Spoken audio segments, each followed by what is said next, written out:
بسم اللہ الرحمن الرحیم۔ الحمد للہ رب العالمین والصلاة والسلام علی سید الانبیاء والمرسلین۔ الحمدللہ درس قرآن کی یہ نشست نمبر 109 ہے۔ اب تک الحمدللہ سورہ الانعام کی آیت نمبر 82 تک درس دیا جا چکا ہے۔ آج انشاءاللہ تعالی سورۃ الانعام کی آیت نمبر 83 سے درس کا آغاز ہوگا۔ یہ سورہ الانعام کا 10واں رکوع ہے۔ اس میں اللہ رب العزت کا ارشاد پاک ہے، اعوذ باللہ من الشیطان الرجیم، بسم اللہ الرحمن الرحیم، وَتِلْكَ حُجَّتُنَا آتَيْنَاهَا إِبْرَاهِيمَ عَلَى قَوْمِهِ نَرْفَعُ دَرَجَاتٍ مَّن نَّشَاءُ إِنَّ رَبَّكَ حَكِيمٌ عَلِيمٌ۔ اور یہ ہماری دلیل تھی جو ہم نے دی تھی ابراہیم علیہ السلام کو اس کی قوم کے مقابلے میں۔ ہم بلند کرتے ہیں درجے جس کے چاہتے ہیں، بے شک آپ کا رب بڑا دانا سب کچھ جاننے والا ہے۔ اس سے پہلے ہم سیدنا ابراہیم خلیل اللہ علیہ السلام کا تذکرہ پڑھ چکے ہیں کہ آپ نے شرک کی شدید ترین مخالفت فرمائی اور عقلی دلائل کے ذریعے سے لوگوں کو اس بات پر قائل کرنے کی کوشش کی کہ یہ جو ستارہ جسے تم اپنا معبود مانتے ہو، یہ جو سورج جس کو تم اپنا معبود جانتے ہو، یہ ساری چیزیں ڈوب جانے والی ہیں، تو ڈوب جانے والی چیزیں خدا کیسے ہو سکتی ہیں؟ تو اللہ فرماتا ہے کہ یہ دلائل جو حضرت ابراہیم خلیل اللہ علیہ السلام نے ان کو دیے، یہ ہماری طرف سے دے، ہم نے ان کو یہ دیے تھے، ان کو القاء کیا تھا اور ان کے دل میں یہ باتیں ڈال دی تھیں۔ تو ابراہیم علیہ السلام جو ہیں وہ ان کے مقابلے میں جیت گئے، لیکن جب قوم دلائل کے ذریعے سے بات نہیں کر سکتی تو پھر وہ جھگڑے پر اور لڑائی پر تل جاتی ہے۔ تو یہاں اللہ تعالیٰ نے بتایا کہ یہ ہماری دلیل تھی جو ہم نے دی تھی ابراہیم علیہ السلام کو اس کی قوم کے مقابلے میں۔ ہم بلند کرتے ہیں درجے جس کے چاہتے ہیں، یعنی اس کا مطلب یہ ہے کہ اللہ تعالیٰ نے سیدنا ابراہیم خلیل اللہ علیہ السلام کو بلند درجات عطا فرمائے۔ اللہ نے بھی یہاں لفظ درجات استعمال کیا، یعنی ایک درجہ نہیں، درجات جمع کا صیغہ استعمال کیا گیا ہے کہ آپ کو اللہ تعالیٰ نے بہت بلند درجات عطا فرمائے تھے۔ یہی وہ درجات ہیں کہ آج بھی جب ہم نماز پڑھتے ہیں تو نماز میں جہاں حضور نبی کریم صلی اللہ علیہ وسلم پر ہم سلام بھیجتے ہیں، وہاں حضرت ابراہیم خلیل اللہ علیہ السلام پر بھی درود بھیجتے ہیں، اور ہم ان کا تذکرہ بھی کرتے ہیں کہ حضور نبی پاک صلی اللہ علیہ وسلم پر اس طرح درود بھیج جس طرح ابراہیم خلیل اللہ علیہ السلام پر بھیجا۔ اللہم صلی علی محمد کما صلیت علی ابراہیم وعلی آل ابراہیم انک حمید مجید۔ تو اللہ نے بلند درجات آپ کو عطا فرمائے حضرت ابراہیم خلیل اللہ علیہ السلام کو، اس لیے کہ آپ نے اپنے رب کی فرمانبرداری کی اور اللہ کے لیے ہر قربانی دینے کے لیے تیار رہے۔ آگ میں کود جانے کا معاملہ ہو، بیٹے کے گلے پر چھری چلانے کا مرحلہ ہو، بیابان جنگل کے اندر اپنی بیوی اور ننھے بچے کو چھوڑ دینے کا معاملہ ہو، وطن کو چھوڑ کر دوسری جگہ پر جانے کا معاملہ ہو، غرض جو بھی حکم تھا آپ نے اس کو پورا کیا۔ تو جب بندہ اس طرح اپنے رب کا وفادار بن جاتا ہے، اپنے رب کے حکم کی تعمیل کرتا ہے، تو اللہ تعالیٰ اس کے درجات کو بھی پھر اسی طرح بلند فرما دیتا ہے۔ تو آگے اللہ نے فرمایا کہ بے شک آپ کا رب بڑا دانا سب کچھ جاننے والا ہے، حکیم اور علیم ہے اللہ۔ یعنی ایسا نہیں ہے کہ وہ ایسے ہی کسی کو درجات دے دیتا ہے، بلکہ اس کے ہر کام کے اندر حکمت ہوتی ہے، اور وہ تو علیم ہے، وہ ہر بات کی خبر رکھنے والا ہے، وہ جاننے والا ہے، جس کو جو مقام جو مرتبہ دیتا ہے وہ اس سے بخوبی واقف بھی ہے۔ وَوَهَبْنَا لَهُ إِسْحَاقَ وَيَعْقُوبَ كُلًّا هَدَيْنَا وَنُوحًا هَدَيْنَا مِن قَبْلُ وَمِن ذُرِّيَّتِهِ دَاوُودَ وَسُلَيْمَانَ وَأَيُّوبَ وَيُوسُفَ وَمُوسَى وَهَارُونَ وَكَذَلِكَ نَجْزِي الْمُحْسِنِينَ۔ حضرت ابراہیم خلیل اللہ علیہ السلام پر اللہ کے جو انعامات و اکرامات ہوئے ان کا تذکرہ آگے جاری ہے۔ پہلے تو یہ فرمایا تھا کہ ان کو ہم نے حجت اور دلیل عطا فرمائی، ان کے درجات کو بلند کیا۔ اب یہ بتایا جا رہا ہے کہ ہم نے ان پر ایک انعام یہ کیا کہ ان کی نسل میں انبیاء کرام علیہ السلام کا سلسلہ جاری کر دیا۔ تو فرمایا اور ہم نے عطا فرمائے انہیں اسحاق اور یعقوب۔ حضرت اسحاق علیہ السلام حضرت ابراہیم علیہ السلام کے بیٹے ہیں، اور حضرت اسحاق علیہ السلام کے بیٹے حضرت یعقوب علیہ السلام ہیں۔ تو فرمایا کہ ہم نے عطا فرمائے انہیں اسحاق یعنی اسحاق جیسا بیٹا دیا، اور یعقوب عطا فرمائے یعنی یعقوب علیہ السلام جیسا پوتا عطا فرمایا، اور ان کا لقب ہی اسرائیل ہے، اور انہی سے وہ قوم آگے چلتی ہے جس کو ہم بنی اسرائیل کے نام سے یاد کرتے ہیں۔ تو یعنی اسرائیل کی اولاد، اسرائیل کا مطلب ہوتا ہے عبداللہ یعنی اللہ کا بندہ۔ تو حضرت یعقوب علیہ السلام سے جو قوم چلی اس کو بنی اسرائیل کہا گیا، اور بنی اسرائیل کے اندر اللہ تعالیٰ نے ہزاروں انبیاء کرام علیہ السلام کو بھیجا۔ تو یہ اللہ کا کرم ہے حضرت ابراہیم خلیل اللہ علیہ السلام پر کہ کیا کیا، اللہ نے ان کی اولاد میں نبوت کو رکھ دیا۔ آگے اللہ فرماتا ہے ہر ایک کو ہم نے ہدایت دی، اور نوح کو ہدایت دی، وَنُوحًا هَدَيْنَا من قبل، ان سے پہلے، یعنی حضرت ابراہیم خلیل اللہ علیہ السلام سے پہلے حضرت نوح علیہ السلام کا ذکر فرمایا کہ ہم نے ان کو بھی ہدایت دی۔ حضرت نوح علیہ السلام جو ہیں وہ حضرت ابراہیم خلیل اللہ علیہ السلام کے اجداد میں سے ہیں۔ حضرت نوح علیہ السلام کو آدم ثانی بھی کہا جاتا ہے، چونکہ جب آپ کے دور میں وہ طوفان آیا جسے ہم طوفان نوح کے نام سے یاد کرتے ہیں، تو اس میں سارے لوگ جو ہیں وہ ہلاک کر دیے گئے سوائے ان لوگوں کے کہ جو حضرت نوح علیہ السلام پر ایمان لائے اور آپ کے ساتھ کشتی میں سوار ہو گئے۔ تو اس کے بعد جو نسل چلی وہ ساری وہ تھی جو حضرت نوح علیہ السلام کی اولاد تھی۔ تو اللہ نے فرمایا کہ اور نوح کو ہدایت دی تھی ان سے پہلے، یعنی یہ بھی اللہ کا انعام اور اکرام ہے کہ آپ کے اجداد بھی ہدایت یافتہ تھے۔ صاحب تفسیر مظہری وہ لکھتے ہیں، کہتے ہیں کہ باپ کو جو شرف دیا جائے وہ اولاد کو منتقل ہوتا ہے، اور اولاد کو جو شرف بخشا جائے وہ ماں باپ کو منتقل ہوتا ہے۔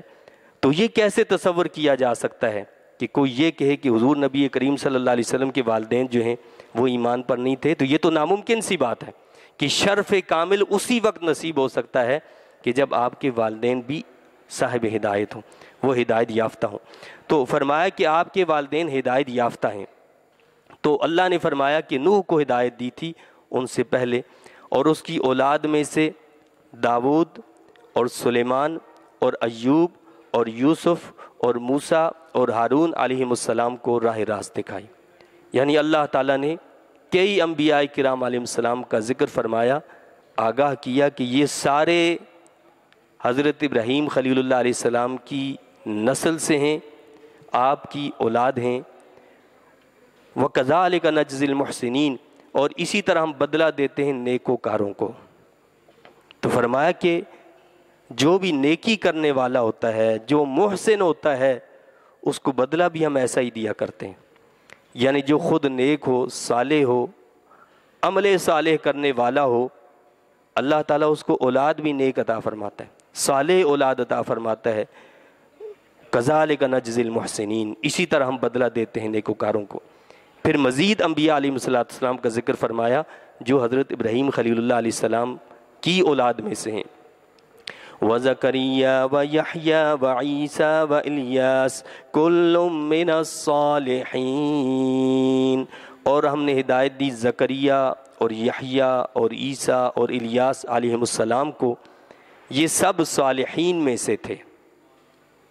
یعنی یہاں اللہ تعالیٰ اپنے محبوب بندوں کی تعریف فرما رہا ہے، جسے ہم نعت کے نام سے جانتے ہیں، یعنی نبی کی جو تعریف کی جاتی ہے اس کو نعت کہا جاتا ہے۔ خود قرآن میں اللہ تعالیٰ اپنے نیک اور صالحین کی نعت کو بیان فرما رہا ہے، تو کیا فرمایا کہ کل من الصالحین، یہ سب کے سب صالحین میں سے تھے۔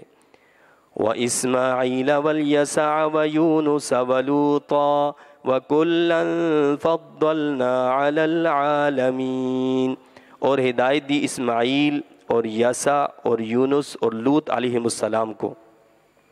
حضرت اسماعیل علیہ السلام بھی حضرت ابراہیم علیہ السلام کے بیٹے تھے، تو ایک بیٹے حضرت اسحاق علیہ السلام جن سے یعقوب علیہ السلام پیدا ہوئے اور ان سے قوم بنی اسرائیل چلی، اور دوسرے بیٹے حضرت اسماعیل علیہ السلام ہیں کہ جن کی اولاد سے حضور نبی کریم صلی اللہ علیہ وسلم ہے۔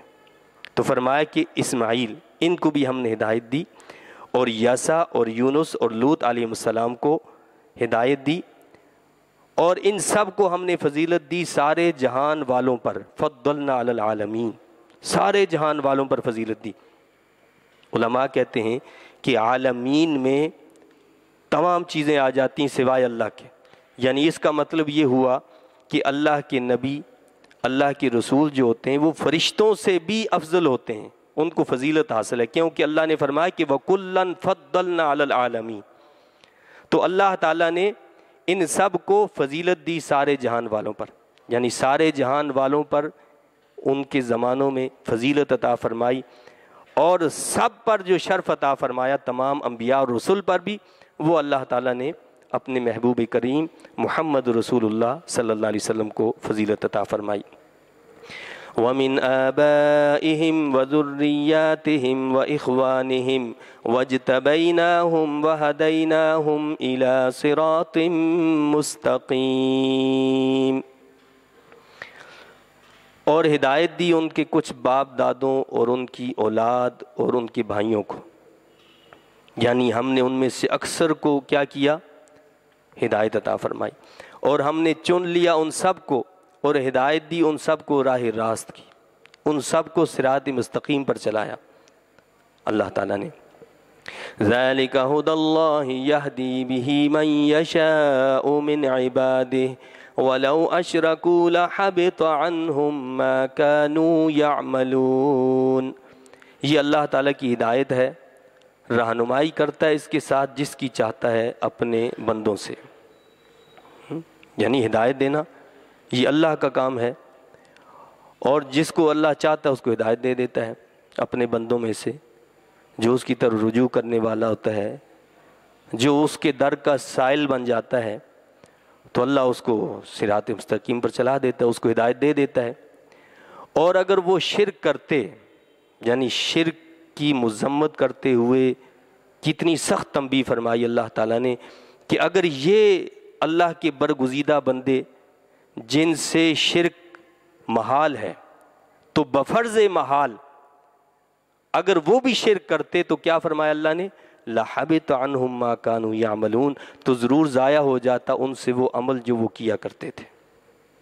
یعنی یہ ایک ایسی بیماری ہے، یہ ایک ایسا ظلم عظیم ہے کہ جس کی وجہ سے انسان کے تمام اعمال حسنہ بھی برباد کر دیے جاتے ہیں، تباہ کر دیے جاتے ہیں، ختم ہو جاتے ہیں، کہ جو شرک کے مرض میں مبتلا ہو جائے۔ تو اللہ تعالیٰ نے تنبیہ فرمائی ہے کہ ایک بندہ مومن جو ہے وہ کیا ہوتا ہے؟ وہ اللہ کو اپنا معبود تصور کرتا ہے، اس کے علاوہ کسی کو اپنا معبود نہیں جانتا۔ أولئك الذين آتيناهم الكتاب والحكم والنبوة فإن يكفر بها هؤلاء فقد وكلنا بها قوما ليسوا بها بكافرين، یہ وہ لوگ تھے ہم نے عطا کی تھی جنہیں کتاب اور حکمت اور نبوت، یعنی جن انبیاء علیہ السلام کا تقریباً 18 انبیاء علیہ السلام کا یہاں ذکر فرمایا ہے، اور تقریباً 7 اور انبیاء علیہ السلام ہیں جن کا ذکر قرآن میں ہے۔ اس کا یہ مطلب نہیں کہ انبیاء علیہ السلام صرف اتنے ہیں، اتنے انبیاء علیہ السلام کا ذکر اس لیے کیا گیا ہے کہ یہ وہ مشہور و معروف انبیاء علیہ السلام ہیں کہ جن کے بارے میں لوگ کچھ نہ کچھ جانتے تھے، جن کا تذکرہ جو ہے موجود تھا، ورنہ اللہ تعالیٰ نے بے شمار انبیاء علیہ السلام کو بھیجا ہے۔ تو فرمایا کہ یہ وہ لوگ تھے ہم نے عطا کی تھی جنہیں کتاب اور حکمت اور نبوت، تو اگر انکار کریں اس کا، یہ مکہ والے ہیں، تو ہم نے مقرر کر دی اس کو ماننے کے لیے ایسے لوگ جو اس کے ساتھ کفر کرنے والے نہیں۔ اللہ تعالیٰ اپنے محبوب کریم صلی اللہ علیہ وسلم کو تسلی دے رہا ہے۔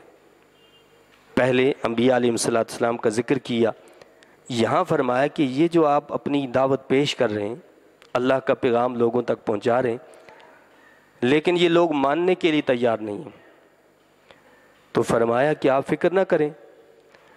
کیا فرمایا؟ فَإِن يَكْفُرْ بِهَا هَؤُلَاء، تو اگر انکار کریں اس کا یہ مکہ والے، تو ہم نے مقرر کر دی اس کو ماننے کے لیے ایسے لوگ جو اس کے ساتھ کفر کرنے والے نہیں، تو ہم نے ان لوگوں کے علاوہ دوسرے لوگوں کو چن لیا ہے۔ چنانچہ مدینہ طیبہ سے لوگ آئے، انہوں نے اسلام قبول کیا، وہ پہل کر کے، اور حضور نبی کریم صلی اللہ علیہ وسلم کو مکہ سے مدینہ طیبہ لے گئے، کہنے لگے کہ آپ بس ہمارے پاس آئیں، ہمارے پاس تشریف لائیں۔ تو فرمایا کہ میں تو اس وقت تک نہیں جا سکتا جب تک کہ میرا رب مجھے حکم نہ دے۔ تو بالآخر اللہ تعالیٰ نے اپنے محبوب کریم صلی اللہ علیہ وسلم کو یہ اجازت عطا فرمائی کہ آپ مکہ کو چھوڑیں اور مدینہ طیبہ میں چلے جائیں۔ کیا مطلب؟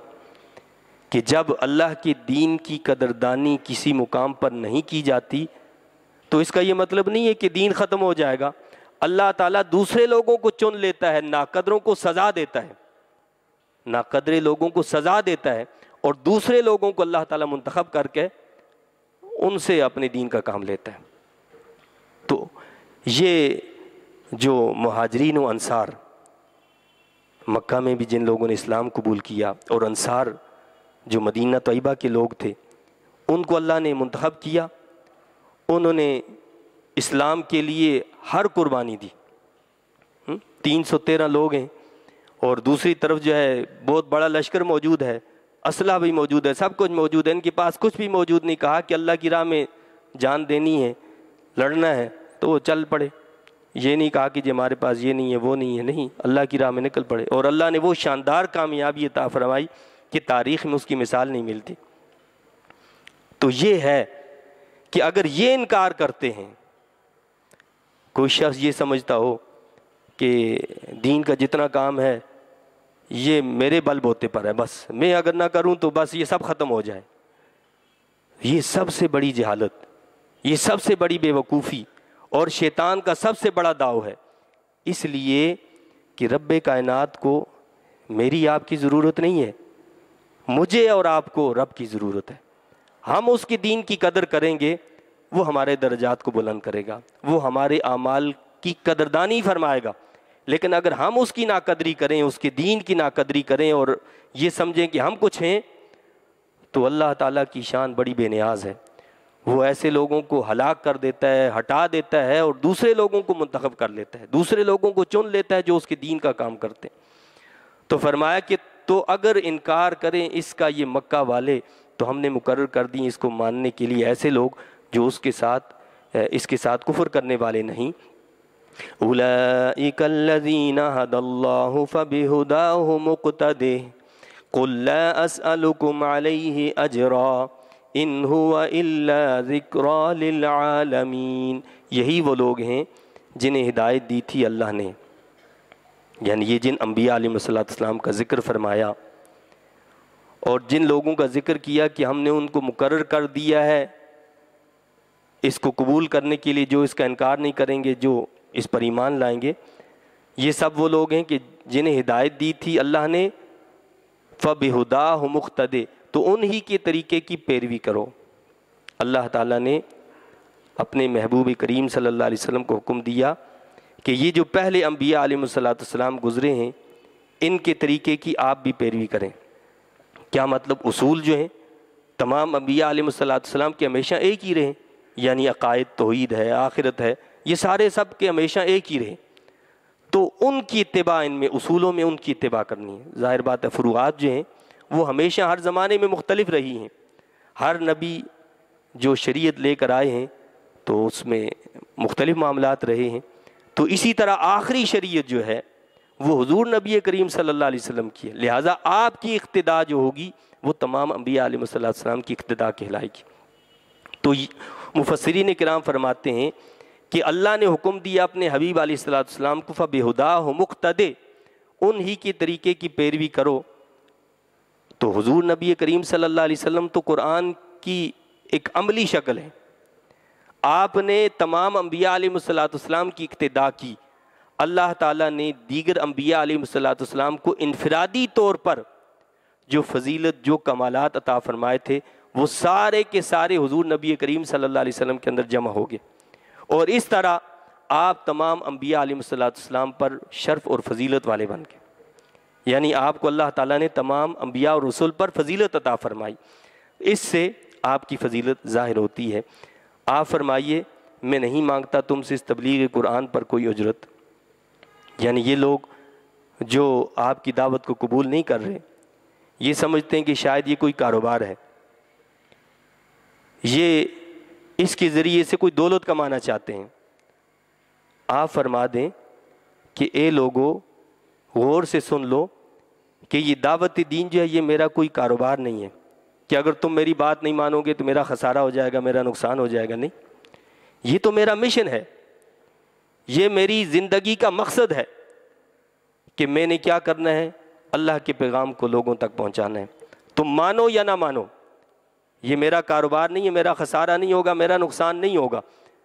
تو فرما دیں کہ لا اسألکم علیہ اجرا، اس تبلیغ قرآن پر کوئی اجرت نہیں مانگتا میں، وہ قرآن نہیں ہے وہ قرآن مگر نصیحت سارے جہانوں کے لیے۔ فرما کہ یہ قرآن ایک ایسی کتاب ہے جو صرف اہل عرب کے لیے نہیں ہے بلکہ کیا ہے، ذکریٰ للعالمین، تمام جہانوں کے لیے نصیحت ہے، تمام جہانوں کے لیے، جن کو ہم جانتے ہیں جن کو نہیں جانتے، ان سب جہانوں کے لیے اللہ نے قرآن کے بارے میں فرمایا کہ یہ ان سب کے لیے نصیحت ہے۔ وَمَا قَدَرُ اللَّهَ حَقَّ قَدْرِهِ إِذْ قَالُوا مَا أَنزَلَ اللَّهُ عَلَى بَشَرٍ مِّن شَيْءٍ قُلْ مَنْ أَنزَلَ الْكِتَابَ الَّذِي جَاءَ بِهِ مُوسَى نُورًا وَهُدًى لِّلنَّاسِ تَجْعَلُونَهُ قَرَاطِيسَ تُبْدُونَهَا وَتُخْفُونَ كَثِيرًا وَعُلِّمْتُم مَّا لَمْ تَعْلَمُوا أَنتُمْ وَلَا آبَاؤُكُمْ قُلِ اللَّهُ ثُمَّ ذَرْهُمْ فِي خَوْضِهِمْ يَلْعَبُونَ۔ اور نہ قدر پہچانی انہوں نے اللہ کی جیسے حق تھا اس کی قدر پہچاننے کا۔ بتایا کہ انہوں نے اللہ کی قدر کو نہیں پہچانا، اللہ کی عظمت کو نہیں پہچانا، اللہ کی عظمت اور شان تعظیم کو نہیں پہچانا۔ کس طرح نہیں پہچانا؟ مشرکین تو جو ہے وہ کسی وحی پر اعتقاد نہیں رکھتے تھے، لیکن جب حضور نبی کریم صلی اللہ علیہ وسلم نے اعلان نبوت فرمایا تو مشرکین مکہ نے یہودیوں کی طرف رجوع کیا کہ یہ اہل کتاب لوگ ہیں، یہ ان چیزوں کو جانتے ہیں، تو لہٰذا ان سے کہا، یہودیوں سے کہا کہ بھائی تم بتاؤ کہ اس طرح ہمارے ہاں محمد عربی صلی اللہ علیہ وسلم جو ہیں انہوں نے اعلان نبوت کیا ہے، کہتے ہیں کہ مجھ پر اللہ کی وحی آتی ہے، تو کیا یہ صحیح ہے؟ تو یہودیوں نے بغض اور عناد اور حسد کی وجہ سے، کیونکہ وہ پہچان گئے کہ یہ وہ آخری نبی ہیں کہ جن کو اللہ نے شان و شوکت عطا فرما رکھی ہے، جن کے آنے سے اب ہمارا زوال ہو گیا، اب ہمارا جو کاروبار چلتا تھا وہ کاروبار بند ہو جائے گا، ہماری جو سرداری تھی وہ ہم سے چھن جائے گی۔ تو کہنے لگے کہ یہ ساری باتیں نعوذ باللہ جھوٹی ہیں، اللہ نے آج تک کسی انسان پر کوئی وحی کی ہی نہیں ہے، اللہ نے آج تک کسی انسان پر کچھ نازل کیا ہی نہیں ہے۔ اللہ نے کیا فرمایا؟ اور نہ قدر پہچانی انہوں نے اللہ کی جیسے حق تھا اس کے قدر پہچاننے کا، جب کہا انہوں نے کہ نہیں اتاری اللہ نے کسی آدمی پر کوئی چیز، یعنی وہی، کہ یہ تو ناقدری ہو گئی۔ بھائی اللہ نے جو، اس بات کو تم بھی مانتے ہو کہ تورات حضرت موسیٰ علیہ السلام پر نازل کی گئی، انجیل نازل ہوئی، زبور نازل ہوئی، سب مانتے ہو کہ یہ بشر ہی تھے، سارے سب انسان تھے، اللہ نے انسانوں میں نبی بنائے نا، لیکن ان کو انسان کامل بنا کر بھیجا، بشر کامل بنا کر بھیجا۔ تو اگر یہ اس کا انکار کرتے ہو تو اس کا مطلب تو ہوا وہ سب انکار کر دیا تم نے۔ اور یہ اللہ کا کتنا اکرام اور انعام ہے کہ اس نے کتابیں نازل کی، نبی بھیجے تم پر، تو تم نے اس کا انکار کر دیا، اس کی ناقدری کر دی۔ وما قدر اللہ حق قدر، اور نہ قدر پہچانی انہوں نے اللہ کی جیسے حق تھا اس کی قدر پہچاننے کا۔ آج ہماری حالت بھی یہی ہے کہ ہم نے اللہ کی قدر کو نہیں پہچانا۔ ہم اپنے بچوں کو تعلیم دیتے ہیں، ان کی دنیا کے لیے لاکھوں روپے خرچ کر ڈالتے ہیں، کروڑوں روپے خرچ کر ڈالتے ہیں، لیکن مجھے بتائیے ان کے دین کے لیے بھی کبھی ہم نے کچھ خرچ کیا؟ وما قدر اللہ حق قدر۔ اسکول بھیجیں گے تو خوب ٹائی پینٹ شرٹ اور خوب اچھا کر بنا کر بھیجیں گے، اور مدرسے اگر بھیجنا بھی ہے، مسجد بھیجنا ہے، تو ایسے ہی چل بھائی جا۔ یہ کیا ہے؟ یہ ناقدری نہیں دین کی تو کیا ہے؟ ہمارے اسکولوں میں یہ حالت ہے کہ ایک سائنس کا ٹیچر ہے، ایک اسلامیات کا ٹیچر ہے، جو تنخواہ سائنس کے ٹیچر کو دی جائے گی، اسلامیات کے ٹیچر کو وہ تنخواہ نہیں دی جائے گی۔ بلکہ اسکول اور مدارس میں یہ حال ہے کہ ایک اسکول ٹیچر جو ہے وہ 3-4 گھنٹے میں جو سیلری لیتا ہے، ایک قرآن پڑھانے والا جو صبح سے شام تک قرآن پڑھاتا رہتا ہے، 8 گھنٹے تقریباً قرآن پڑھاتا ہے، ہم اس کے 3-4 گھنٹے کے برابر بھی اس کو تنخواہ نہیں دیتے۔ یہ اللہ کے دین کی ناقدری ہے، ہمیں قدر ہی نہیں ہے۔ اگر ہمیں قدر ہو تو ہم تو قرآن کو فوقیت دیں، قرآن کو اہمیت دیں، اور سب سے زیادہ اس پر خرچ کریں کہ یہ اللہ کا کلام ہے، یہ اللہ کا دین ہے۔ تو شاید ہماری جو عقل ہے وہ اس طرف متوجہ ہی نہیں ہے، یا کیا معاملہ ہے، بہرحال۔ لیکن اللہ فرماتا ہے کہ وما قدر اللہ حق قدر، انہوں نے اللہ کی قدر کو پہچانا ہی نہیں۔ اسی طرح ہمارے ہاں واعظین، مقررین جو بڑی نکتہ افرینیاں کرتے ہیں، وہ ایسی باتیں نعوذ باللہ بعض اوقات کر جاتے ہیں کہ جو کفر کی حد تک جا پہنچتی ہیں۔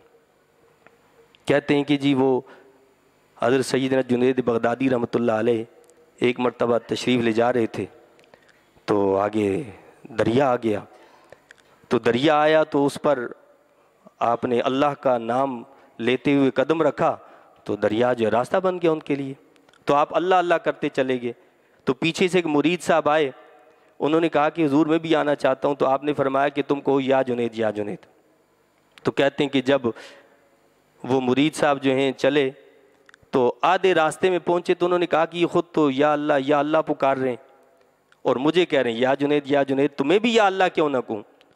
تو جب انہوں نے یا جنید کے بجائے یا اللہ کہا تو وہ ڈوب گیا۔ وہ کیا ہوا؟ ڈوب گیا۔ تو آواز لگائی تو حضرت نے فرمایا کہ تم یا جنید کو، جب پار ہوئے تو پوچھا کہ یہ کیا معاملہ ہے؟ کہا کہ تم ابھی جنید تک نہیں پہنچے تو اللہ تک کیسے پہنچو گے؟ تو ہم سر دھنتے ہیں کہ کیا بات کہہ دی، لیکن یہ نہیں سوچتے کہ یہ کتنا بڑا کفر ہے۔ یہاں اللہ کی شان کو جھکا دیا، یعنی اس کا مطلب جو اللہ اللہ کہے وہ ڈوب جائے گا، جو یا جنید کہے تو وہ پار ہو جائے گا۔ یہ بہت بڑی گستاخی، بہت بڑی بے ادبی ہے۔ اعلیٰ حضرت سے جب یہ پوچھا گیا مولانا اشیاء احمد رضا خان فاضل بریلوی رحمۃ اللہ علیہ سے، تو آپ نے فرمایا کہ حضرت جنید بغدادی رحمۃ اللہ علیہ سے ایسی بات منسوب کرنا، یہ تو یعنی ہو ہی نہیں سکتا کہ ایسی بات آپ فرمائیں۔ تو ہمارے ہاں نکتہ افرینیاں بڑی ہوتی ہیں۔ کچھ واعظین، مقررین کہتے ہیں کہ جی لا الہ الا اللہ محمد رسول اللہ جو کہا گیا، اس میں پہلے لا الہ الا اللہ ہے، پھر محمد رسول اللہ ہے۔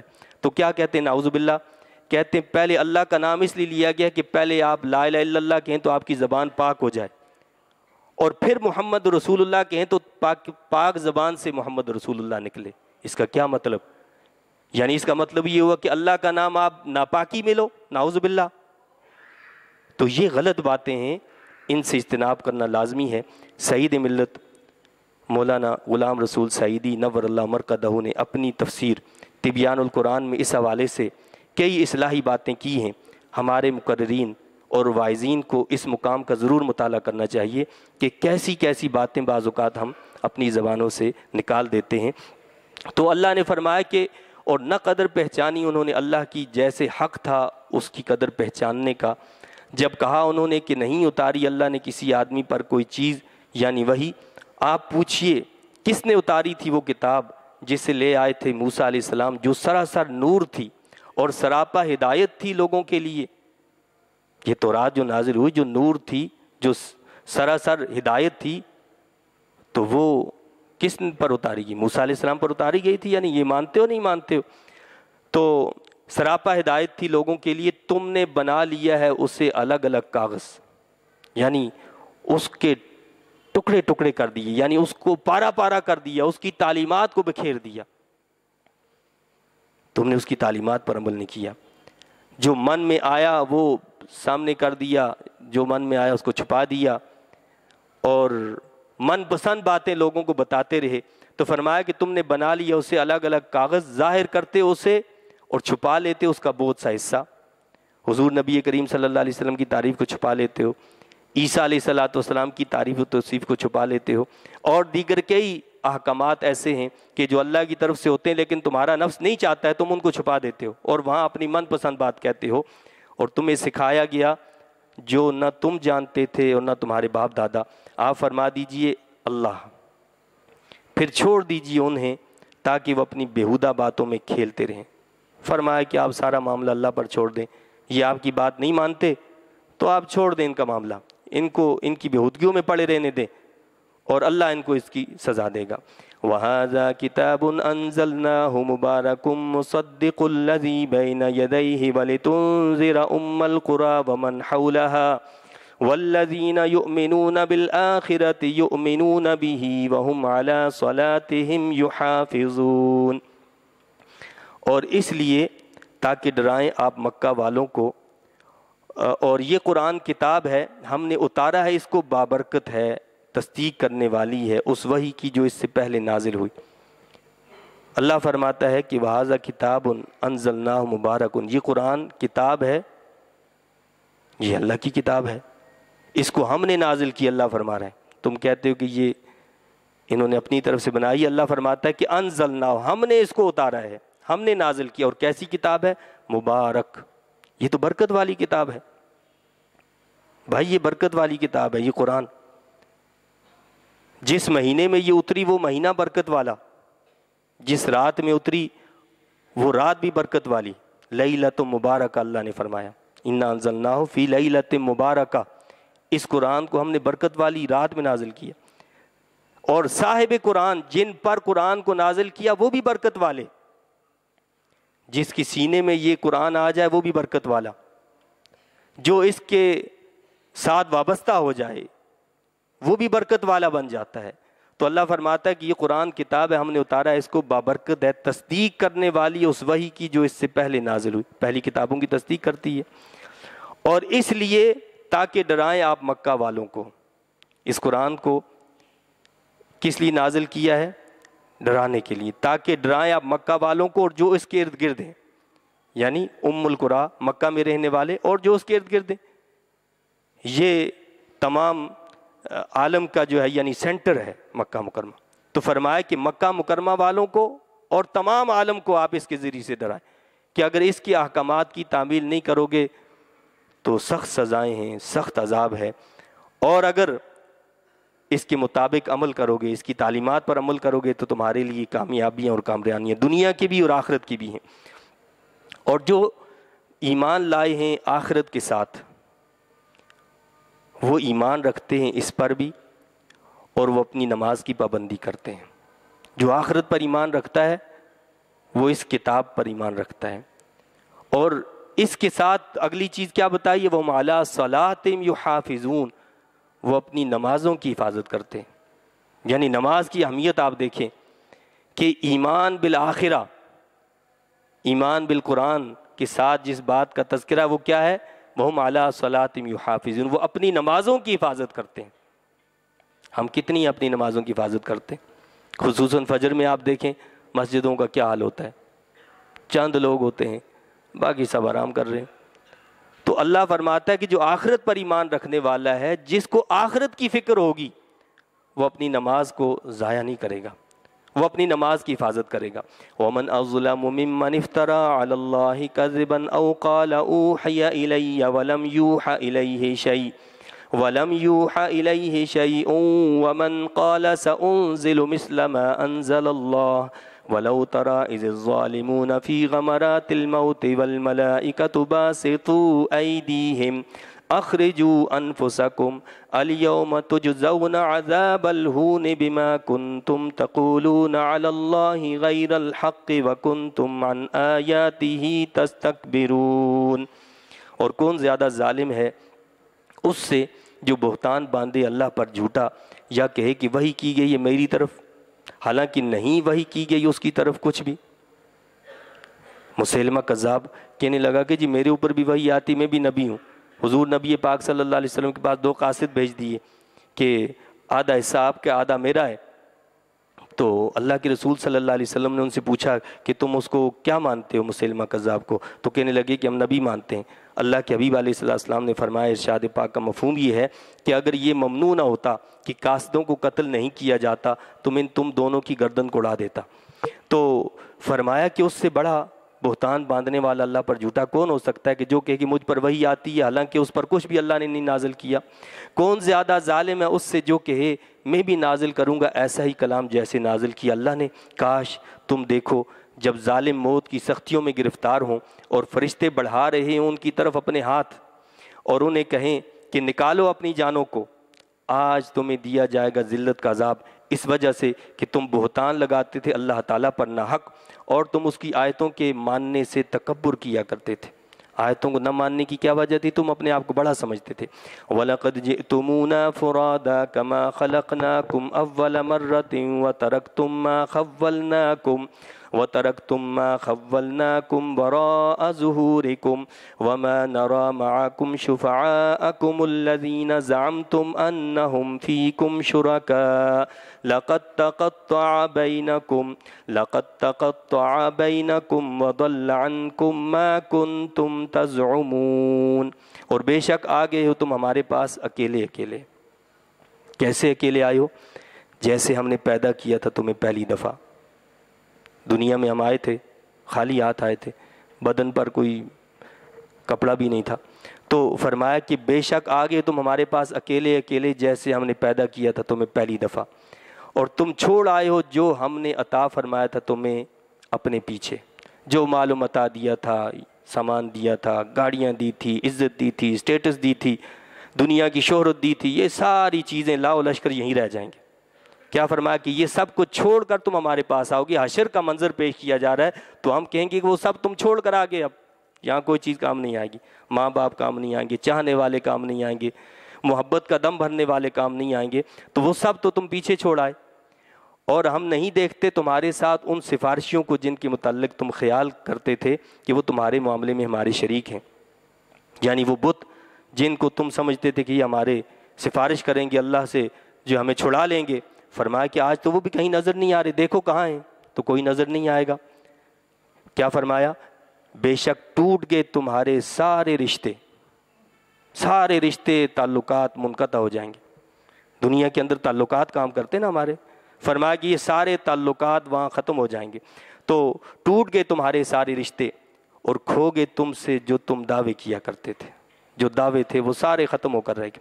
لیکن وہاں اگر کوئی چیز کام آئے گی، کسی کا ساتھ کام آئے گا، وہ کیا ہے کہ وہ تقوی ہے، متقین کا ساتھ ہے۔